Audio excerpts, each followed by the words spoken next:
Certainly another interesting day of price action for GameStop stock. We saw the stock trade down 9% today on only 4 million in trading volume. I know I've talked about volume a lot, but again, I want to talk about it today because I just think it's really important. When you look at the average over the past 3 months per day volume, it's 4.8 million for GameStop. Today we had 4 million shares traded, right? So we're below average on shares traded for the day. But yet the stock is down 9%. That's a massive move. There's not even a lot of volume, right? Look at a stock like Tesla today. Twice its average volume, right? Average volume is usually about 90 million shares traded per day. Traded like 200 million today, something like that. And the stock was down like 11, 12%.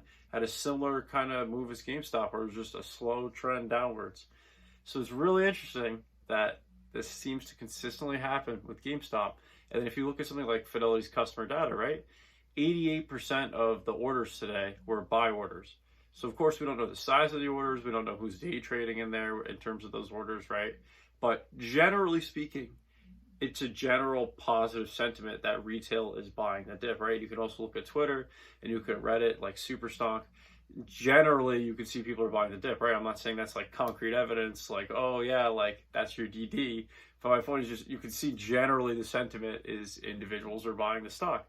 And beyond that, generally the sentiment is some individuals who so choose want to directly register shares in their name and withdraw them from Seed & Co. So it seems like less and less shares, or not it seems like, it is rather, that less and less shares are in the name of Seed & Co. and more shares are being registered in the names of individuals. So it's just a continuous process. It's continuously interesting to see what continues to happen. So as individuals continue to like the stock and just buy the dip and register shares in their name, I believe we'll continue to see price action like this, where the stock makes big percentage moves off very limited volume like this. Just because there's less shares trading in total, there's less day traders, there's less swing traders, there's just more and more long-term investors that are just holding the stock.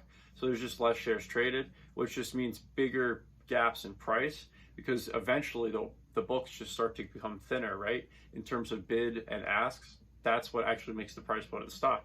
So think what you want in terms of how the books are like, I want to say like figured out right now, or, you know, things are interesting, right? Because every share is in the name of Seed & Co.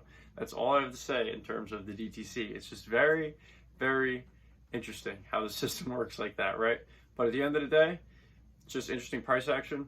I believe in the company long term, and I just like the stock. Always do your own due diligence. And also something I want to say, because it's at a 52-week low, and I know if you're like, oh, I want to buy a stock, and I buy a share or two per day, or, you know, like when I feel it's right, is what I'm trying to say. And you should have that mentality as well. Don't just constantly buy. You don't want to wind up in a position where you're buying more than you can afford to lose, right? Always invest what you can afford to lose, or feel comfortable about the financial decisions you're making and where your capital's at, because you don't want to just throw money at things, right? Like, don't take your life savings, your kids' college fund, right? Whatever your money for your bills, and just throw it at investing, because then obviously you're not going to be able to sleep at night, and then you're not going to make good decisions for yourself. So I think that's always important. Never invest more than you can afford to lose. Always, keep a strong head, keep a cool head. That's important. And yeah, thank you so much for watching. Appreciate you all. Have a good night.